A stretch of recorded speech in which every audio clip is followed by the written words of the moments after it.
Chief Executive John Lee delivers his third policy address. The blueprint contains measures to make it easier for the public to buy their own homes. And the duty for some liquor products will be reduced.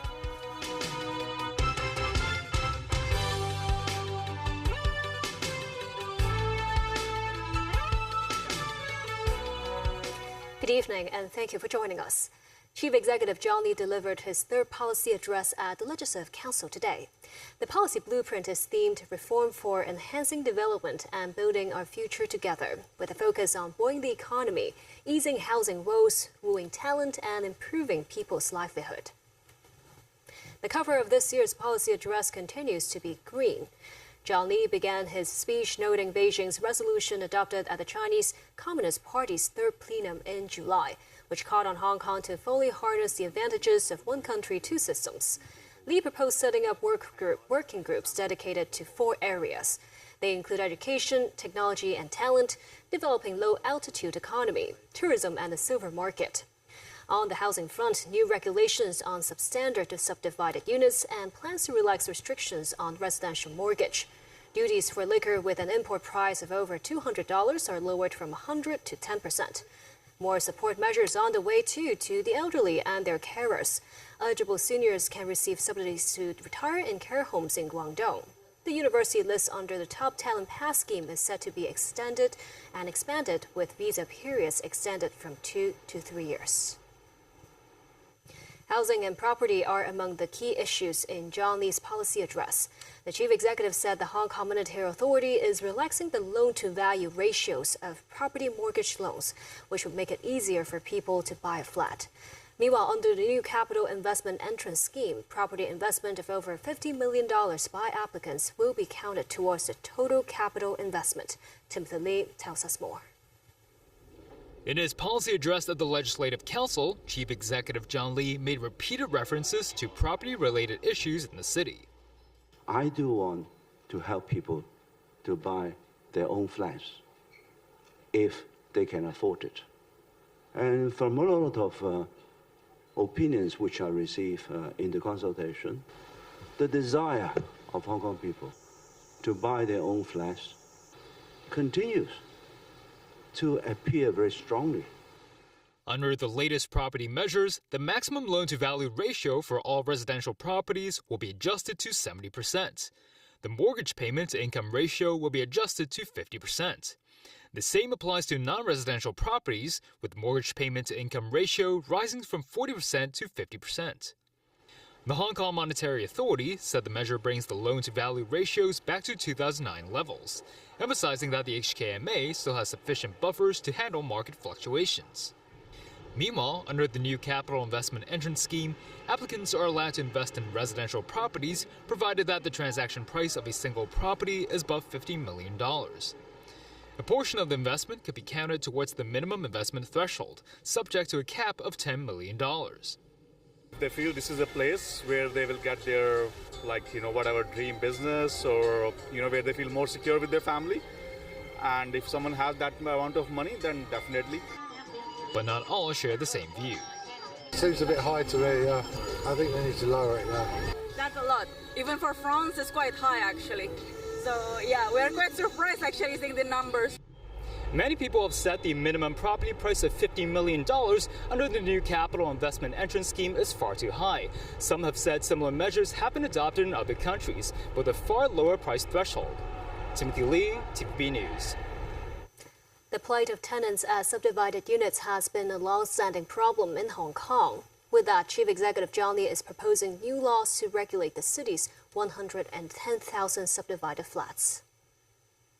The administration's new proposal will set minimum standards for Hong Kong subdivided units. From the policy address, these so-called basic housing units must have a floor area of no less than 8 square meters or 86 square feet, with the provision of windows and an individual toilet. Sources say there should be another sink outside the toilet to ensure residents will not have to handle food inside the bathroom. After conversion of substandard premises, compliance with minimum standards must be confirmed by professionals. Roughly 30% of Hong Kong's subdivided units could not meet such standards. The government will also crack down on illegal residences in industrial buildings and on rooftops. A registration system will be set up for owners to apply for the grace period, reportedly of 3 to 4 years. If landlords still rent out substandard units after that, they will face criminal liability. The government will set up teams of social workers to help subdivided unit residents find a basic housing unit. Hong Kong is a difficult place to live in.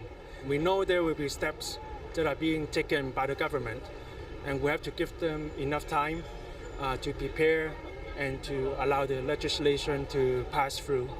And I think the most important thing is to protect our elders and those who are not able to make a better living.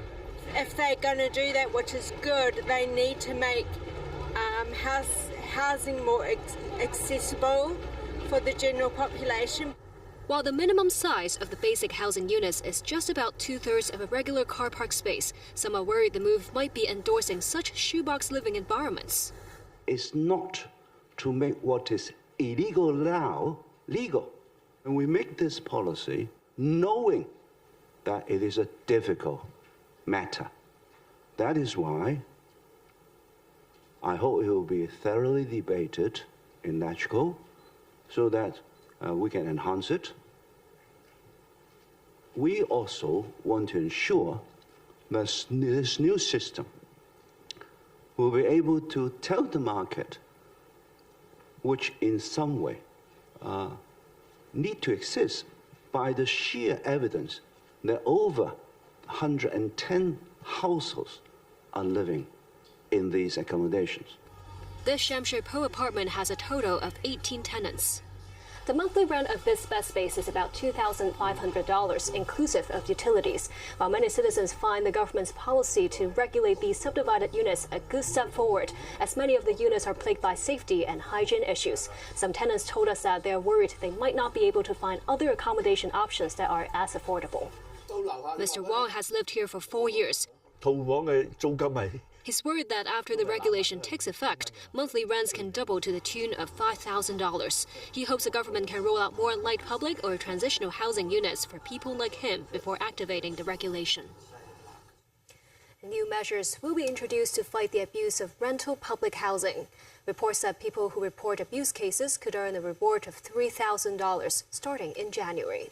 The policy address also announced measures to help young people buy subsidized property. An extra ballot number will be allocated to a young family or single applicants aged below 40 with white form status for the purchase of home ownership scheme flats.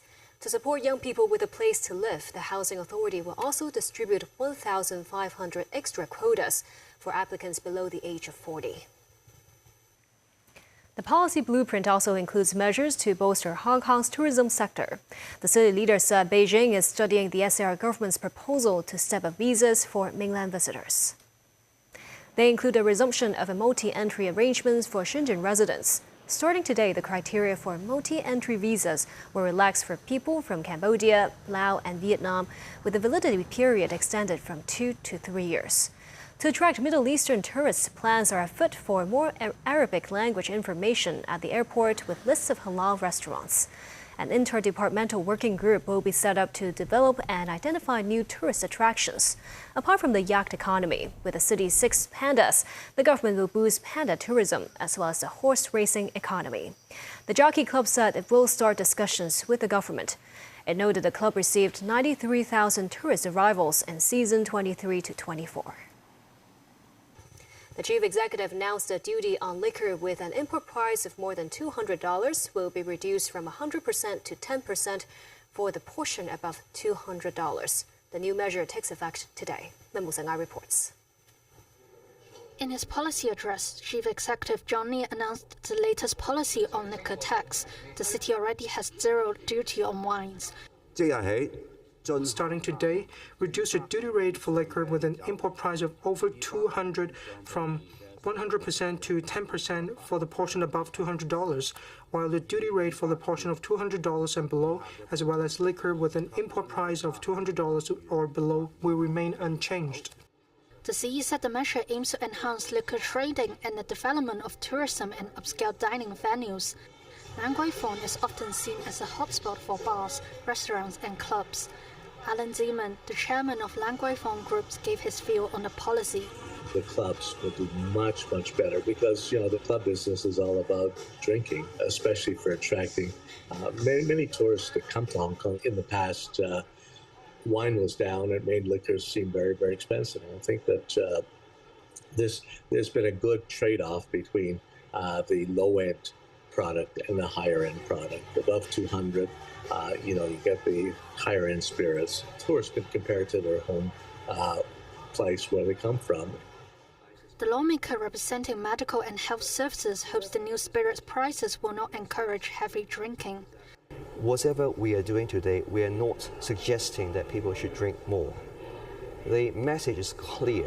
Drinking is harmful to health. It causes chronic diseases, it causes liver failure, so the message remains the same irrespective of the price. Meanwhile, a Chinese liquor company welcomed the new policy, but it does not think a tax reduction in spirits will incentivize more people to drink. To taste different type of alcohols or liquors at a much affordable price, you learn the knowledge of different liquors, just like when you taste wine. And I think it is an education process. I wouldn't say it will boost the whole market, but definitely that would be a good effect. Under the new measure, said the city could act as a crucial platform for promoting the trading of Chinese liquor to the international world. Minus 9, TVB News. Chief Executive John Lee also suggested the development of a low-altitude economy in the city, which aims to use drones in low-altitude airspace for the delivery of goods and for tourism purposes. The government is set to run trials involving drones performing delivery, surveying, building maintenance, and rescue work at designated sites.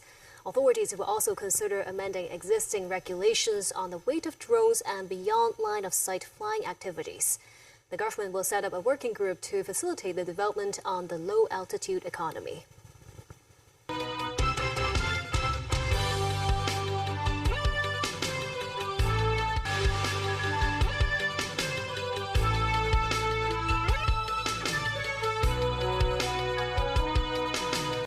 According to Chinese state media, President Xi Jinping has said that China is willing to be a partner and friend with the United States. In a congratulatory message he sent to the annual gala dinner of the National Committee on U.S.-China Relations, Xi said a successful partnership between the two countries will benefit not only the two countries but the world.